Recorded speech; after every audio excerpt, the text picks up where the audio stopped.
All right, everybody, we're here with Terry, and this is the start of our what we're calling fireside chats, or maybe we can call it The name is in fireside progress. Terry. Yeah, something about a library, maybe.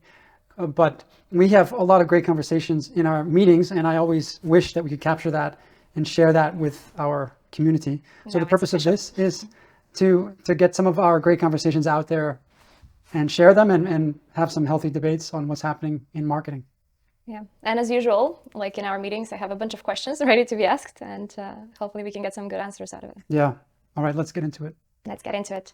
I've prepared a bunch of questions, and they're separated in different categories. And I wanted to go over each of them and hear your point of view. I mean, over the last year, we've had a lot of great conversations, and I wanted to kind of capture all of that into one interview. So hopefully we can get that done. I'm going to start with a few questions related to agency operations. Obviously, this is a big topic for us. We've been discussing the future of the agency in the last year, so I think it's a great starting point for the conversation. And I'm going to start with a difficult one. Will AI replace agencies in general? What do you think? Will AI replace agencies? Well, before I directly answer that question, I do think that in order for agencies to survive long term, agencies always need to adapt to the changing times. And we are now entering our 15th year at Hop Online.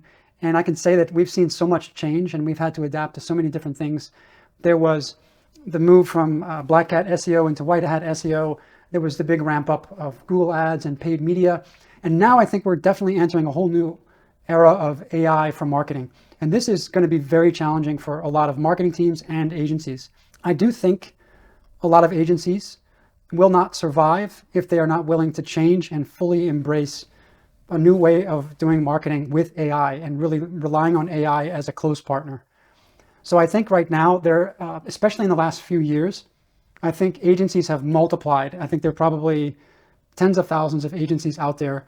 And I would say in a couple of years, probably because of what AI will do, we'll probably see a massive reduction in the number of agencies. But the agencies that do survive will be the agencies that really transform themselves into AI. I wouldn't say AI native, but AI emergent agencies. That means that their workflows, their processes are going to be driven by AI. So they're going to have figured out how to harness AI to drive innovation in their agency and for their clients and to drive productivity in their processes. And that being said, I do think that clients are still going to look to hire agencies to help them do better marketing. And I think that the future of that is going to be hiring agencies who are really good at using AI to do marketing. Essentially, it's just another tool for doing our job better and more efficient, a disruptive tool, nonetheless. Yeah, I would say disruptive, but pretty essential also. Well, on to the next question, which is, do you think Hop Online is staying ahead of the curve, and what are things that we are doing to stay on top of things? I do think we are. This is what probably keeps me up at night more than anything else, at least related to the agency business, is how can we undergo AI transformation and how can we also lead our clients into this new world of AI transformation. And we're doing a lot of things to try to stay on the bleeding edge of what's happening in AI. We formed an AI council that you're on and you know all about it. Yeah. And we've broken that council up into different teams focused on innovation and news and productivity in our agency. I think that's been a really important step. We're trying to educate our clients on what it means to adopt AI and use AI in a responsible way. So I do think we're trying very hard, and even at the expense of disrupting ourselves. And in a lot of ways, it is even painful to take a service that has been working well for years and turn it upside down and say, we're going to try to reinvent this service and even start from scratch using AI. And that's all can be a little bit unsettling for people. I imagine. I mean, it is changing a lot, our services. So it takes time and effort to figure out how to do it gently as well, I Yeah. would say. The services are changing, the way that we deliver the services are changing, but the goals of those services fundamentally are not changing. Our goal is to try to get the right exposure for our clients, reach the right audiences, engage those audiences through paid media and through organic channels. So those goals haven't changed, but the methods that we're using, especially with AI, they allow us to move much, much faster. And I think that what might scare people is the increased speed of execution. And imagine if you're, I don't know, maybe you have a car that can only go so fast, and then suddenly you wake up and that car can drive 5 times faster, and you realize the amount of power and speed that you have. It can be a little bit scary. I mean, Yeah. I think about the Spider-Man movie when he realizes that he has these superpowers. And at the beginning, it's very scary. You don't really know how much you can do. And I think that we're in that period right now of being a little bit awkward and scared of these new powers that we have with AI. Yeah, I think communicating about that speed to clients as well is crucial, because services are changing very quickly, and also clients have to be on board that things might change as we work with them, and that the end goal is always there. We want to make them successful, but the way we're going to do it and our methods might change over a period of time, over our partnership. If we've worked with someone for 2 years, we might have had 10 different services, which at the end bring results, but they do change over time, and the clients also have to be on board, I think, to do that. Yeah, most of the time, clients still care most about the end result, and they don't care as much about how you get there. They want to be informed. They want to see what we're doing and how we're doing it. And they also want us to manage risk the right way. So they're trusting us not to take any really unnecessary risks. But working with AI does involve some risk and reward trade-offs. And these are the really important things, the important discussions to have with clients, which is we can move this much faster. We think we can achieve this much greater results, but it's going to involve you handing over a certain amount of data or you supporting us with a different workflow. And mostly it's about giving possibly sensitive data over to AI and not being exactly sure how that data is going to be used. Yeah, I think one of the main concerns we've had with the AI Council as well is how do we handle data privacy concerns with clients? Because I think that's one of the main challenges right now.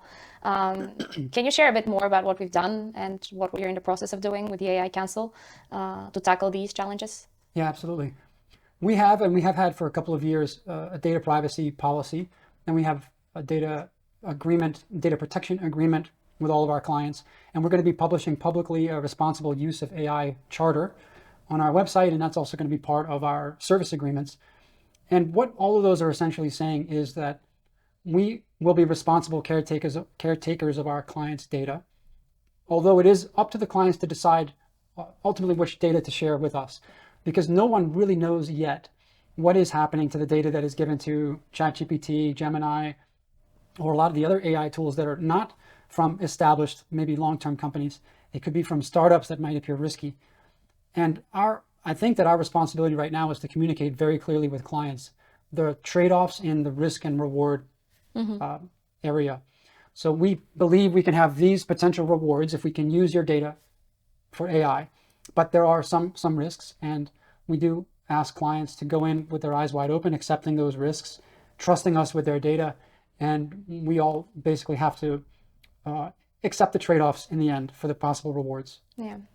Yeah, and also I think it depends on the business of the client and how private their personal information is. Obviously, for example, for cybersecurity companies, data privacy is crucial. So for them, we might be less prone of testing different AI tools. But if it's a product that, let's say, doesn't have a lot of customer information with the way it works, it might be easier to actually test different new tools with them. That's also something to keep in mind. I will say, though, that there are really amazing things that we can do now with ChatGPT and other tools without needing to feed any proprietary client data. We can build and define personas, and we can build out creative, we can create content. We can now even produce some pretty cool images and video. I think this is going to be the year of AI video. I'm going to get back to all of these in a few minutes. Yeah. So I have specific questions. So even if a client is more conservative in sharing certain data, I don't think it necessarily limits our ability to still do a lot of really cool things with these tools. Yeah, for sure.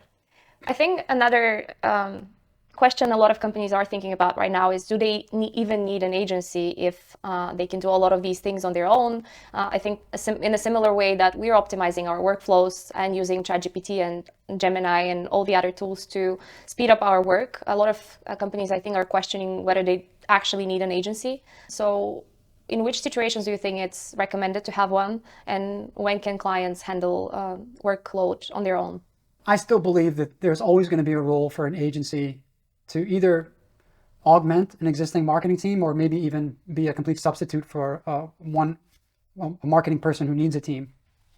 And I think that the decision to hire an agency, the best time to hire an agency is when you probably have the most questions about your strategy. If you want to work with a partner who can help you define and test different strategies, it's usually lower risk to hire an agency and work with an agency, because usually agencies don't lock you in for long periods of time.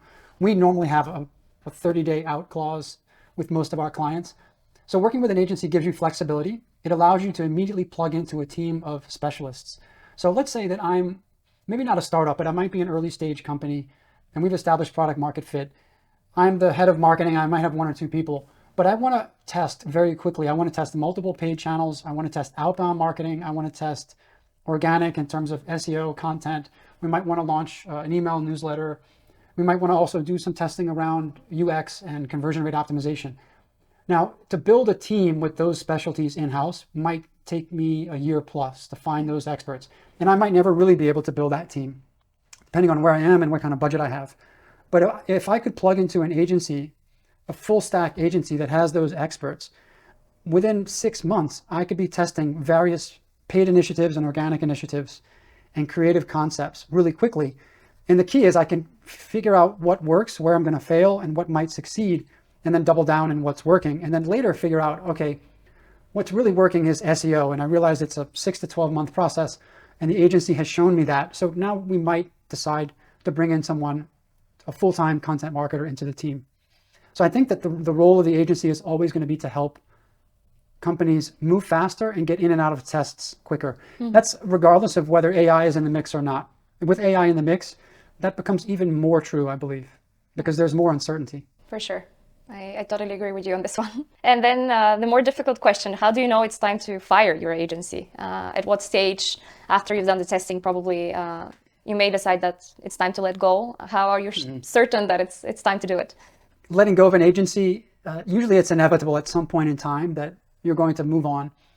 I think the key time to really assess that relationship is asking, is this agency still helping us to drive innovation? Are they pushing us? Are they pushing the boundaries of what we can do? Are they constantly coming up with new ideas, opening our minds to different ideas and concepts? Are they pushing us, or are we pushing them? If I, as a client, feel like I'm having to constantly prod the agency, or if I'm pulling them along and really just giving them work like they're order takers, their job is not to just execute things. Their job is to actually drive innovation and to be leading the process. If I feel like they're not doing that anymore, it's probably time to part ways with that agency. Maybe look for another agency, or maybe start to build an in-house team. Yeah. In any case, I think it's important to have an exit plan, and it's not a from 1 month to another, it's time to let go. I think it's important to communicate that desire to an agency and then prepare a plan together on how to offboard. And I think offboarding is as important as onboarding, because there might be disruption if you let go of an agency without actually doing the prep work needed to take things in-house. Yeah, we've experienced this a lot of times, that clients that want to move on, I don't necessarily think they always have the best offboarding plan, and they're not really prepared to take on things in-house. Really, the best client agency relationships are fundamentally based on partnership and trust, not on I'm going to hire an agency because I need manpower to execute my strategy. That's never the position that we want to be in.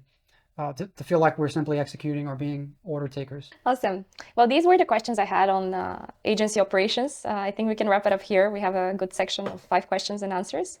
So